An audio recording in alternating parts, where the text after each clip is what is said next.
اسے یار غار کے نام سے پکاریں گے، وہ میرے حبیب کے غار کا یار ہوگا۔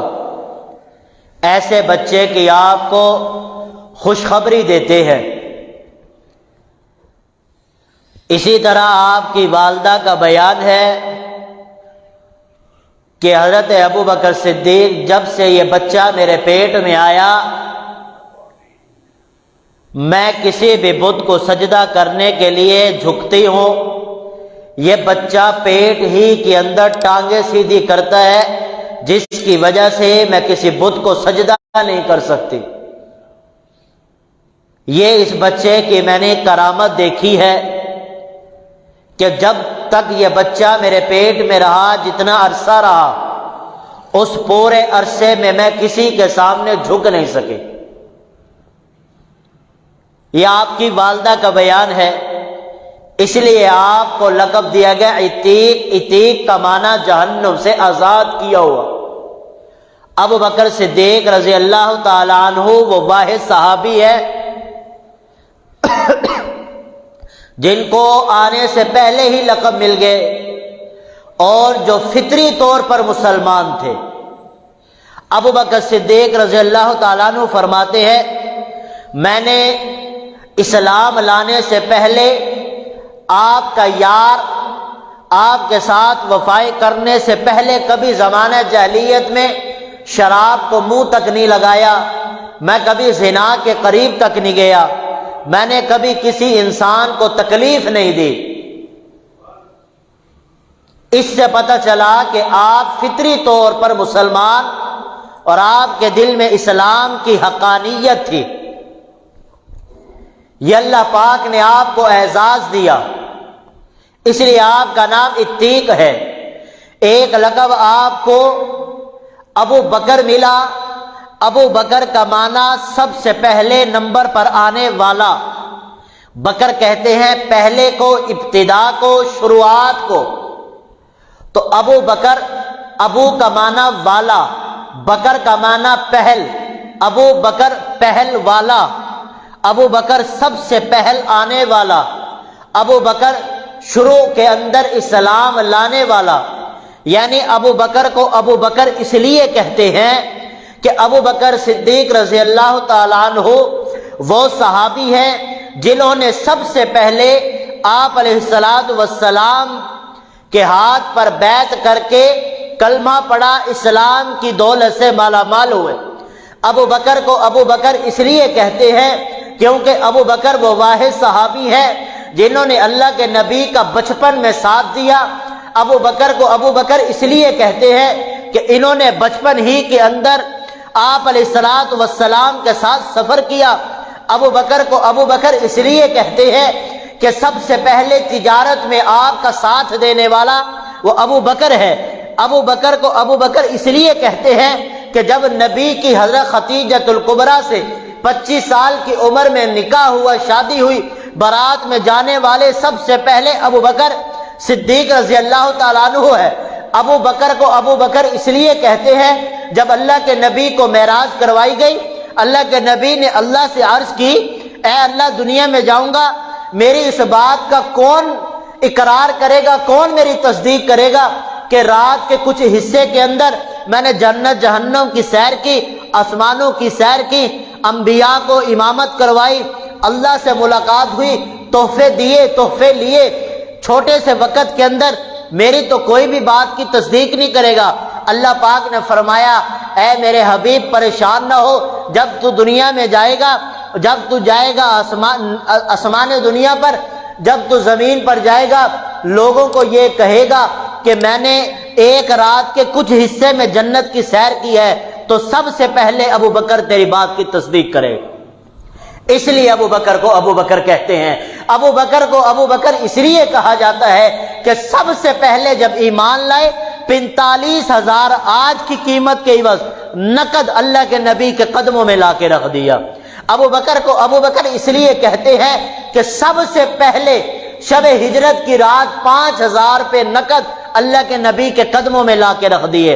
ابو بکر کو ابو بکر اس لیے کہتے ہیں غزوہ خندق کے موقع پر گھر میں سارے کے سارے گھر کی جھاڑو دے کر اٹھا کر اللہ کے نبی کے قدموں میں لا کے رکھ دیا، پھر گھر کی دیواروں پر ہاتھ پھیر رہے ہیں۔ کسی نے کہا اے ابو بکر کیا کر رہے ہو؟ ابو بکر نے کہا دیکھ رہا ہوں کہ کوئی سوئی مل جائے، کوئی دھاگا مل جائے، وہ بھی میں اللہ کے نبی کے قدموں میں لا کر قربان کر دوں۔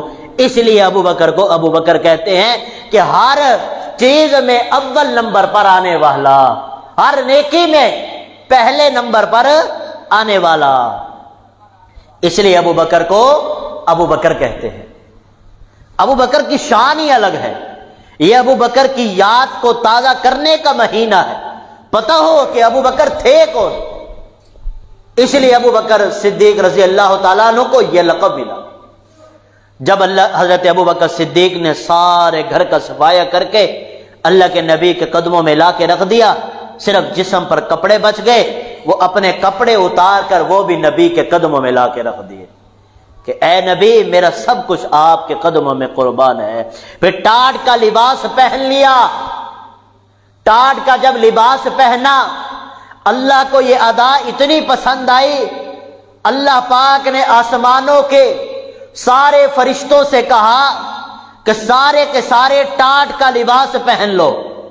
جب تک صدیق کے جسم پر ٹاٹ کا لباس رہے گا، کسی فرشتے کو اور لباس پہننے کی اجازت نہیں ہے۔ پھر اللہ پاک نے جبرائیل امین علیہ السلام کو کہا اے جبرائیل جائیے اپنے حبیب کے پاس، جائیے نبی کے پاس اور جا کر ابو بکر صدیق کو میرا سلام کہیے۔ یا تو عرش سے اللہ کے سلام ابو بکر کے لیے آئے یا ابو بکر کی بیٹی عائشہ کے لیے آئے ہیں۔ کتنی عظیم ہستیاں کہ جن کو اللہ سلام بھیجے۔ پھر اللہ پاک نے فرمایا ہے جبرائیل نبی سے کہنا اپنے یار سے پوچھ، اپنے یار سے پوچھ کہ مجھ سے راضی ہو۔ ہم کہتے ہیں کہ اللہ ہم سے راضی ہو جائے۔ اللہ جبرائیل کو قاصد بنا کر بھیج رہے ہیں، ابو بکر سے پوچھئے ابو بکر اس ٹاٹ کے لباس میں مجھ سے راضی ہے؟ ابو بکر صدیق رضی اللہ تعالیٰ عنہ رونے لگ گئے، آنکھوں سے آنسو جاری ہو گئے۔ کیا واقعی مجھے سلام بھیجا اللہ نے؟ جی آپ کو سلام، یہ جبرائیل کھڑا ہے، یہ آپ کے لیے سلام لے کر آئے۔ کیا واقعی اللہ نے پوچھا ہے کہ ابو بکر مجھ سے راضی؟ اللہ کے نبی نے فرمایا ہاں، یہ جبرائیل امین علیہ السلام کھڑے ہیں آپ کے جواب کی انتظار میں۔ ابو بکر صدیق رضی اللہ تعالیٰ عنہ نے فرمایا اللہ سے عرض کریے میں تو راضی ہوں، اگر اس سے بھی زیادہ آزمانا ہے تو آزما لیجئے، تب بھی میں کامیاب ہو جاؤں گا۔ یہ تھے ابو بکر صدیق جنہوں نے اپنا سب کچھ اللہ کے نبی کے قدموں میں قربان کر دیا۔ آپ کے بیٹے کو دیکھو، اللہ کے نبی کی نوکری میں آپ کی دونوں بیٹیاں اللہ کے نبی کی نوکری میں قدموں میں قربان کر دیں۔ آپ کے غلام عامر بن فہیرہ کو دیکھو، آپ کی خدمت میں لگی ہوئی ہے۔ آپ کی بیوی کو دیکھا، وہ بھی اللہ کے نبی کی قدموں میں قربان کر دیے۔ اور یہ وہ واحد ایسی ہستی ہیں جو تمام انبیاء کے بعد تمام انسانوں میں افضل انسان ہیں۔ اسی ہستی کے بارے میں اللہ کے نبی نے فرمایا میں نے دنیا کے اندر سارے صحابہ کے احسانات کا بدلہ اتار دیا، لیکن میں ابو بکر کے احسانات کا بدلہ نہیں اتار سکا۔ ابو بکر کے احسانات کا بدلہ خود اللہ قیامت کے دن اتاریں گے۔ یہ ابو بکر ہیں جو ہر نیکی میں اول، جنہوں نے سب کچھ اللہ کے نبی کے قدموں میں۔ اللہ کے نبی فرماتے ہیں ابو بکر نے پوری زندگی کبھی میرے سامنے کوئی رائے پیش نہیں کی۔ بیٹی کا معاملہ ہے، سگی بیٹی ہے، پورے مکہ مدینہ کے اندر کوہرام مچ گیا، حضرت عائشہ پر تہمت لگی، ہر صحابی نے اپنی اپنی رائے پیش کی، لیکن جب اللہ کے نبی نے حضرت عائشہ کے ابا ابو بکر صدیق سے پوچھا اے ابا جان آپ بتلائیے کہ آپ کی بیٹی کا کیا کرنا چاہیے، تو ابو بکر صدیق نے تب بھی کہا مجھے پتہ نہیں ہے، جو آپ کریں وہ ہم آپ کی رضا میں ہم راضی ہیں۔ تو اللہ کے نبی فرماتے ہیں سگی بیٹی کے معاملے میں بھی ابو بکر صدیق نے اپنی رائے پیش نہیں کی۔ یہ ابو بکر صدیق رضی اللہ تعالیٰ عنہ۔ جن کو لقب ملا ابو بکر سب سے پہلے آنے والا، لقب ملا عتیق جہنم سے آزاد کیا ہوا، لقب ملا صدیق سب سے زیادہ اللہ کے نبی کی صداقت کرنے والا۔ معراج کی رات اللہ کے نبی آئے، سب سے پہلے ابو بکر صدیق نے تصدیق کی۔ اللہ کے نبی نے ایمان کی دعوت دی، کلمے کی دعوت دی، سب سے پہلے اسلام حضرت ابو بکر لائے۔ تمام کے تمام صحابہ کو جب کلمے کی دعوت ملتی ہے سوچنے کے لیے کچھ وقت مانگا ہے، کچھ سوال کیے ہیں، کچھ باتیں پوچھی ہیں، اللہ کے نبی نے جواب دیا۔ لیکن جب ابو بکر کو اسلام کی دعوت پیش کی، کوئی سوال نہیں کیا، کوئی وقت نہیں مانگا، فوراً سے پہلے اسلام قبول کر لیا۔ اس لیے ابو بکر کو ابو بکر کہتے ہیں۔ یہ ابو بکر ہیں جن کی وفات اسی مہینہ کی 22 تاریخ کو ہوئی ہے۔ اس کے چرچے کریں، بچوں کو بتلائے کہ ابو بکر صدیق کی صفات کیا تھی، جس کو قرآن نے سورۃ اللیل میں قرآن اتر رہا ہے، لا تحزن ان اللہ معنا، صدیق کی فضیلت کے بارے میں قرآن نازل ہو رہا ہے۔ سورۃ عصر صدیق کی فضیلت کے بارے میں، سورۃ النور کے دوسرے رکوع کی 13 آیات نازل ہوئی صدیق کے گھرانے کی فضیلت میں۔ سورۃ الاحقاف میں اللہ نے آیت نازل فرمائی صدیق کے گھرانہ۔ سورۃ النصر میں حضرت ابو بکر صدیق کی فضیلت ہے۔ سورۃ اللیل میں حضرت ابو بکر صدیق کی فضیلت ہے۔ اللہ پاک فرماتے ہیں فَأَمَّا مَنْ أَعْطَى، جس نے سب کچھ میرے قدموں میں قربان کیا ہے تو وہ ابو بکر صدیق جیسی ذات ہے۔ فَأَمَّا مَنْ أَعْطَى، اللہ نے تعریف کی ہے سب سے زیادہ خرچ کرنے والا، پورا گھر اٹھا کر نبی کے قدموں میں لا کے رکھنے والا، وہ ابو بکر صدیق ہے۔ وَاتَّقَى، اور سب سے زیادہ متقی، سارے انسانوں میں سب سے زیادہ ڈرنے والا وہ ابو بکر صدیق ہے۔ وَاتَّقَى، قرآن کہہ رہا ہے، اللہ کہہ رہے ہیں سارے انسانوں میں سب سے زیادہ ڈرنے والے ابو بکر صدیق ہیں۔ سب سے زیادہ ڈرنے والے ہیں، جنت کی بشارت ہے، پھر بھی کہہ رہے ہیں کاش میں درخت ہوتا مجھے کاٹ دیا جاتا، کبھی کہہ رہے ہیں کاش میں گھاس ہوتا مجھے جانور کھا جاتے، کاش میں جانور ہوتا کہ میرا قیامت کے دن حساب کتاب ہی نہ ہوتا، مجھے مٹی بنا دیا جاتا۔ سب انسانوں میں سے افضل، لیکن کیا کہہ رہے ہیں کاش میں گھاس ہوتا مجھے جانور کھا جاتے، میرا قیامت کے دن حساب نہ ہوتا۔ جنت کی بشارتیں ہیں۔ آج بھی اللہ کے نبی کے ساتھ سوئے ہوئے ہیں، دنیا میں بھی اللہ نے جدا نہیں کیا، قیامت میں بھی جدا نہیں۔ انت صاحبی فی الغار و صاحبی فی الحوض، اللہ کے نبی نے فرمایا یہ ابو بکر صدیق جس طرح زندگی کے اندر دنیا میں میرا غار کا یار ہے، اسی طرح حوض کوثر میں بھی میرا ساتھی ہوگا، حوض کوثر میں بھی میرا ساتھی ہوگا۔ پھر اللہ کے نبی نے فرمایا اگر میں دنیا میں کسی کو خلیل بناتا تو وہ ابو بکر کو بناتا۔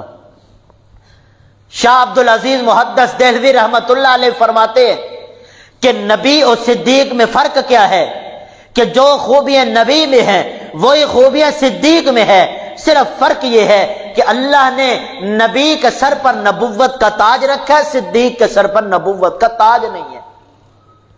پھر فرمایا کہ جس طرح دو بلب ہو، دونوں بلبوں میں روشنی ہو، دونوں بلبوں میں چمکنے کی صلاحیت، تیل سب کچھ ہے، ایک کو جلا دیا گیا جس کی روشنی سے سارے فائدہ اٹھا رہے ہیں، ایک کو جلانے کی دیر ہے، صلاحیتیں اس میں بھی موجود، صرف جلانے کی دیر ہے۔ یہ ہے نبی اور صدیق میں فرق، کہ صدیق میں بھی ساری نبی والی خوبیاں ہیں، صرف نبوت کا فرق ہے کہ اللہ نے اپنے حبیب نبی کے سر پر نبوت کا تاج رکھا ہے، صدیق کے سر پر نبوت کا تاج نہیں ہے۔ جس طرح یہ دو بلب ہے، یہ بلب چل رہا ہے، اس بلب کے چلنے کی صلاحیت ہے، ایک بند ہے اس میں بھی صلاحیت ہے، بٹن دبانے کی دیر ہے۔ تو فرمایا صدیق اور نبی میں اتنا فرق ہے صرف کہ نبوت کا فرق ہے، اگر اس صدیق پر بھی نبوت کا تاج رکھ دیا جائے تو یہ بھی نبی بن جائیں گے۔ ایسے صدیق کی اللہ نے قرآن میں تعریف کی۔ فَأَمَّا مَنْ أَعْطَى وَاتَّقَى وَصَدَّقَ بِالْحُسْنَى، اللہ فرما رہے ہیں سب سے زیادہ سب سے پہلے تصدیق کرنے والا۔ فَسَنُيَسِّرُهُ لِلْيُسْرَى، فَسَنُيَسِّرُهُ لِلْيُسْرَى، اللہ فرما رہے ہم نے صدیق کے لیے جنت کے سارے راستوں کو کھول دیا۔ کیسے جنت کے راستوں کو کھولا؟ اللہ کے نبی کی حدیث مشکات شریف اٹھائیں، اللہ کے نبی نے فرمایا کل قیامت کے دن جنت کے 8 دروازے ہیں، 8 کے 8 دروازے کھلیں گے، سب سے پہلے صدیق داخل ہوں گے۔ ہر دروازہ یہ پکار کرے گا اے صدیق میرے اندر سے جنت میں داخل ہو، میرے اندر سے جنت میں داخل ہو۔ ہر جنت کا دروازہ یہ صدیق کے لیے آواز اور پکار کرے گا کہ اے صدیق میرے اندر سے جنت میں داخل ہو، اے صدیق میرے اندر سے داخل ہو۔ یہ مسجد کے 5 دروازے، ہر آدمی ایک دروازے سے آئے گا۔ اگر کسی کا استقبال کرنا ہو ایک دروازے سے کریں گے، اگر کسی کو بہت زیادہ پروٹوکول دینا ہو 5 دروازے کھول دیے جائیں گے، کہا جائے گا جس دروازے سے چاہے آ جا۔ تو اللہ فرما رہے ہیں قیامت کے دن صدیق کے لیے بھی جنت کے 8 دروازے کھلیں گے اور ہر دروازہ کہے گا صدیق میرے اندر سے داخل ہو جا۔ فَسَنُيَسِّرُهُ لِلْيُسْرَىٰ، ہم نے جنت کے راستے بھی صدیق کے لیے آسان کر دیے ہیں۔ تو اس مہینہ کی 22 تاریخ کو صدیق اکبر کی وفات کا دن ہے۔ یہ ابوبکر صدیق کی صفات یاد کرنی ہے، یاد رکھنی ہے اور اپنے بچوں کو بتانا ہے کہ یہ ایک ایسی ہستی بھی گزری ہے جنہوں نے اپنا سب کچھ نبی کے قدموں میں قربان کیا ہے۔ ہمارے اندر بھی یہی جذبہ ہو، ہم بھی نبی کے قدموں پر، نبی کے طریقوں پر اپنی ساری زندگی لٹا دیں۔ اللہ پاک سے دعا ہے عمل کرنے کی توفیق عطا فرمائے۔